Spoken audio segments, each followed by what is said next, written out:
Chiquita Banana, I'm here to say I am the top banana. In spite of the fabulous myths proliferating in this country concerning the sexuality of black people, black men are still used in the popular culture as though they had no sexual equipment at all.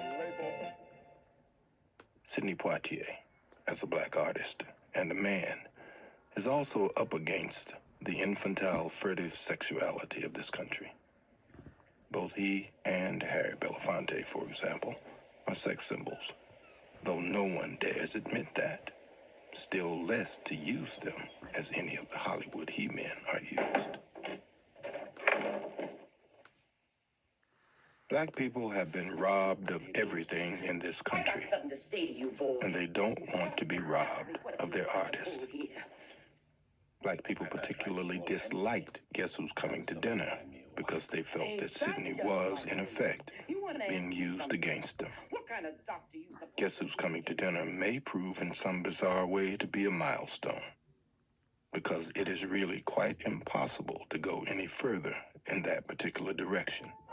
If you ever plan to motor west, the next time, travel the kissing will have to start. Take the highway, that's the best.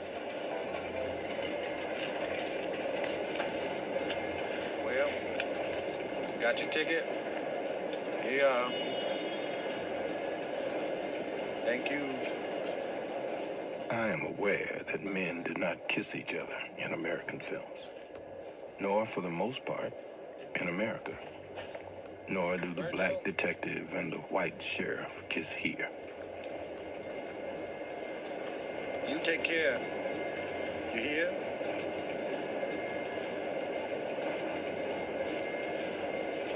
Yeah.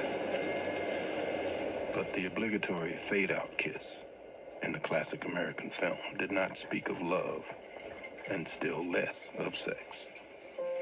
It spoke of reconciliation, of all things now becoming possible.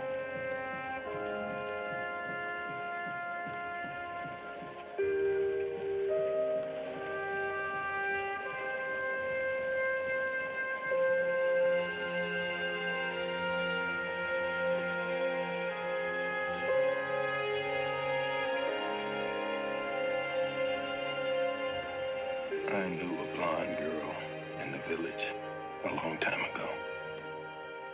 And eventually we never walked out of the house together. She was far safer walking the streets alone than when walking with me. A brutal and humiliating fact, which thoroughly destroyed whatever relationship this girl and I might have been able to achieve. This happens all the time in America.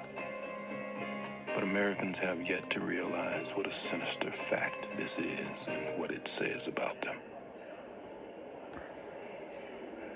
When we walked out in the evening then, she would leave ahead of me, alone.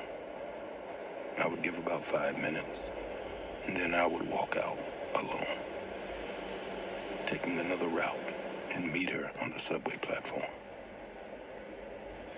We would not acknowledge each other. We would get into the subway car, sitting at opposite ends of it, and walk separately through the streets of the free and the brave to wherever we were going, a friend's house or the movies.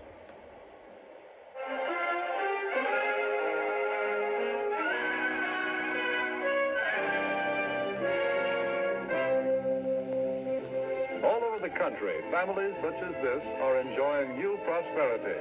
They have new interests, new standards of living, a buying power they've never enjoyed before. There are good prospects for practically all types of goods and services. All too often, though, they are overlooked prospects. Since 1940, in San Francisco alone, the Negro market has increased by 89%. Here are millions of customers for what you have to sell. Customers with $15 billion to spend. Someone once said to me that the people in general cannot bear very much reality. He meant by this that they prefer fantasy to a truthful recreation of their experience. People have quite enough reality to bear by simply getting through their lives, raising their children, dealing with the eternal conundrums of birth, taxes, and death. Negroes are continuously making progress here in this country.